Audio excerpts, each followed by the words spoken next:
You guys can have a seat. Thank you so much. Man, what a great confession. We're calling this, I think you knew this already, the How Great Is Our God Tour.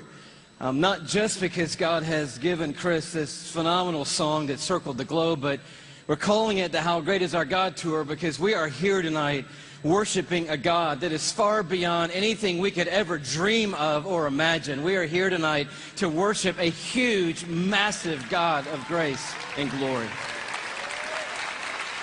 If there's anything that could happen tonight, our heart is that we will leave tonight with at least a couple of things having happened to us. One being that our view of God will be completely blown up all over again, and that the view that we have of God will be expanded in this place tonight.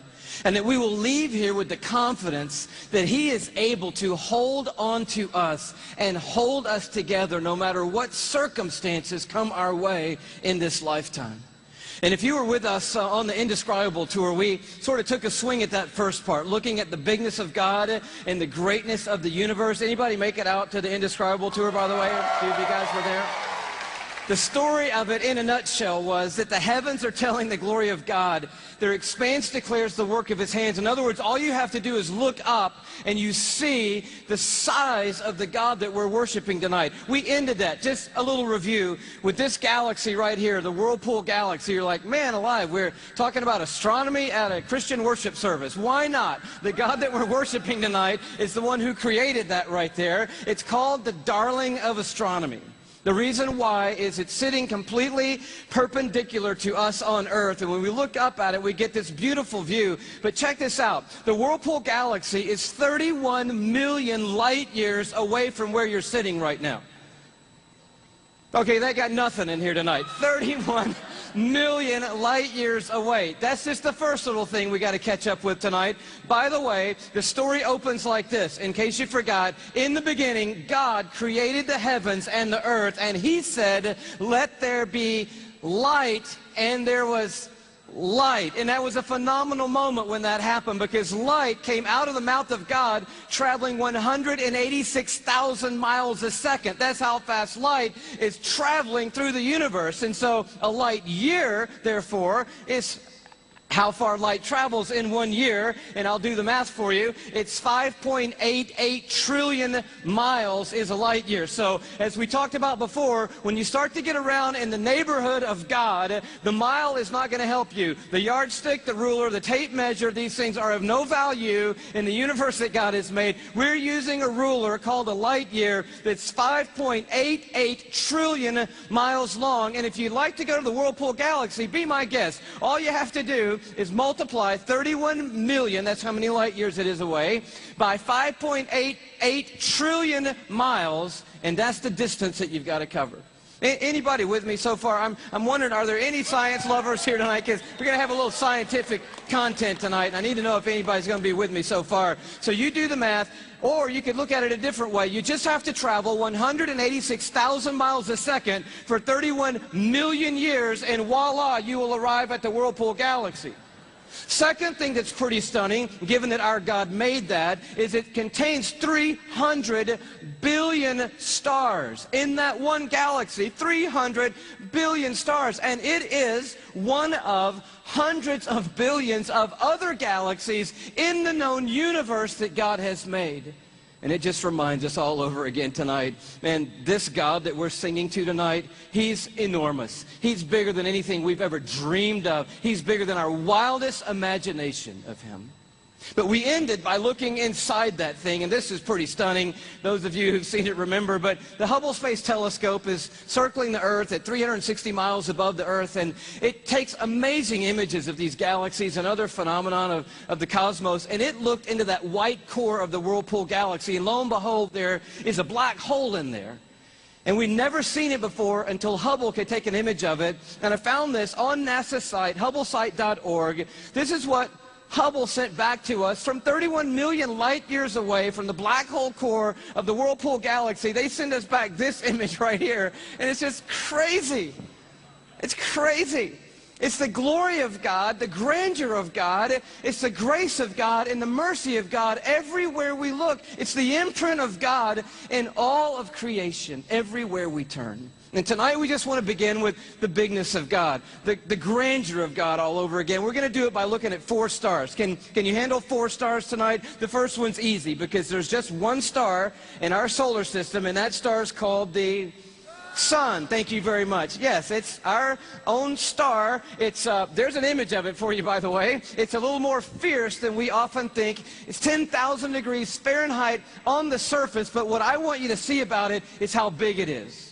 It's 93 million miles away, so when you're looking up in the sky, it's pretty good pace out there. By the way, light traveling 186,000 miles a second. It's only taken 8 minutes to cover that 93 million mile journey to touch your skin here in Atlanta, Georgia.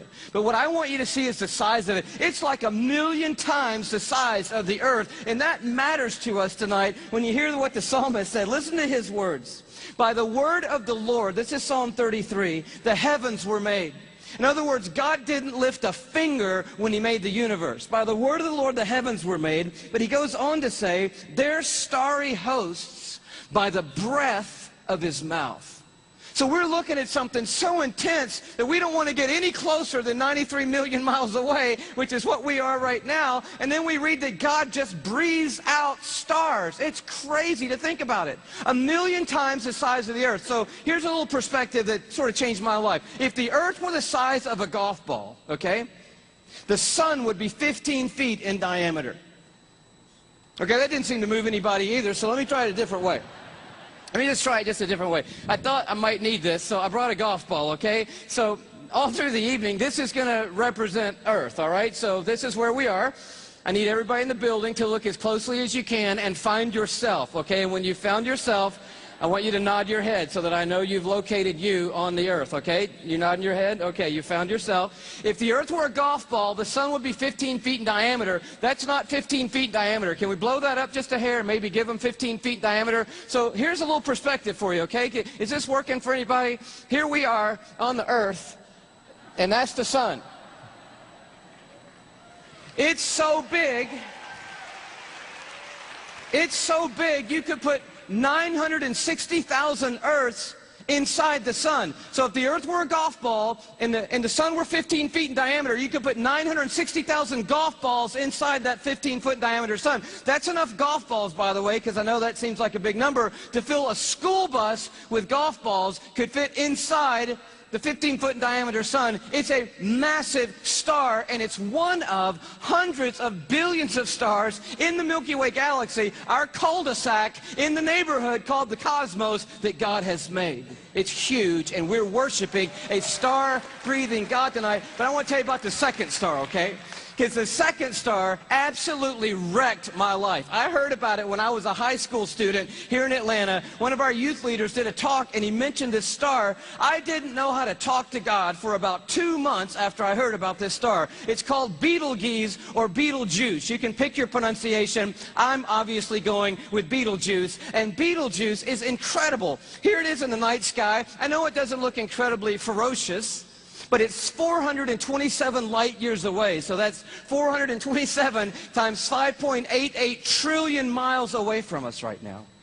Draw it in a little closer with the Hubble Space Telescope, and you can start to get a little bit of the feeling of its intensity. But this is the crazy thing about Betelgeuse. Are you ready for this? Betelgeuse is twice the size. Are you ready? You think I'm going to say twice the size of the sun? Oh no, it's twice the size of the Earth's orbit around the sun, Betelgeuse is. It's crazy. If the earth were a golf ball, Betelgeuse would be the height of 6 Empire State Buildings on top of each other. Now, come on, have you seen the Empire State Building?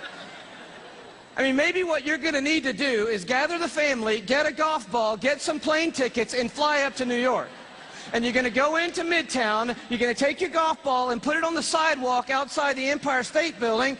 Don't worry about people thinking you're crazy. They're not even going to notice you in New York. You're going to go across the street. You're going to look up at the Empire State Building and imagine 5 more Empire State Buildings on top of the Empire State Building. That's Betelgeuse, and that's the Earth, and somewhere you're on it.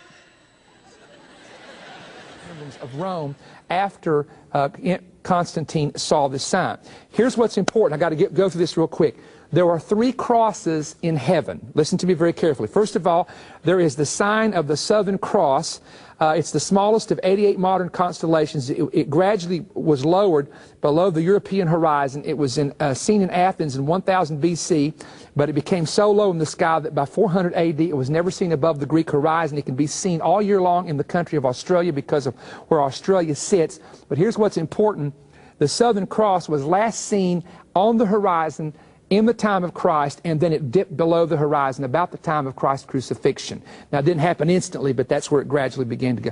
Number 2 is called the Grand Cross. On August the 11th through the 18th, 1999, all planets except Pluto were either square or opposite of each other. Now, the Grand Cross is supposed to mark the end of one cycle and the beginning of another. The planets, listen to this, were in the emblem of the lion, the bull, the man, and the eagle. Now, by the way, the lion, the bull, and the man, and the eagle are the 4 emblems of the 4 living creatures around the throne of God. That would be Leo, Taurus, Aquarius, and Scorpio as far as the secular names are concerned. And so what happens is the planets form what's called a Grand Cross. And a Grand Cross, again, is considered to be a major sign of a shifting of time frames when it appears. And it happened in August recently, right before the year 2000. Here's the 3rd sign. This is the one I got to show you. This is really tough here. There are numerous galaxies in the universe, and a galaxy is a mixture of gases and stars. It's what's called the Whirlpool Galaxy, and that galaxy was discovered about the time America was getting its independence.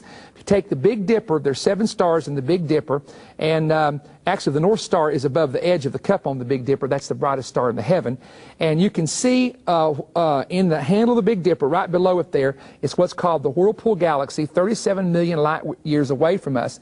The Hubble telescope did a picture of the center of the galaxy, of the Whirlpool Galaxy, and let me show you, this is an actual picture of what they found. It is actually a black hole with dust and gases that form in the center in the shape of a cross. And that's not a retouched photograph, that's the actual photograph right there. So you have 3 crosses in the heaven. The Southern Cross, you have the formation of the planets forming the Grand Cross, and you just had a cross formed in the center of the Whirlpool Galaxy. My conception is signs in the sun, moon, and stars. Isn't that interesting? Now, I'm going to offer you today a special offer that deals with cosmic signs in the heaven.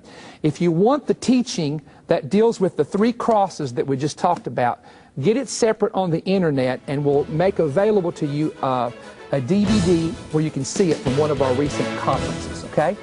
I'll be right back and explain more in a minute.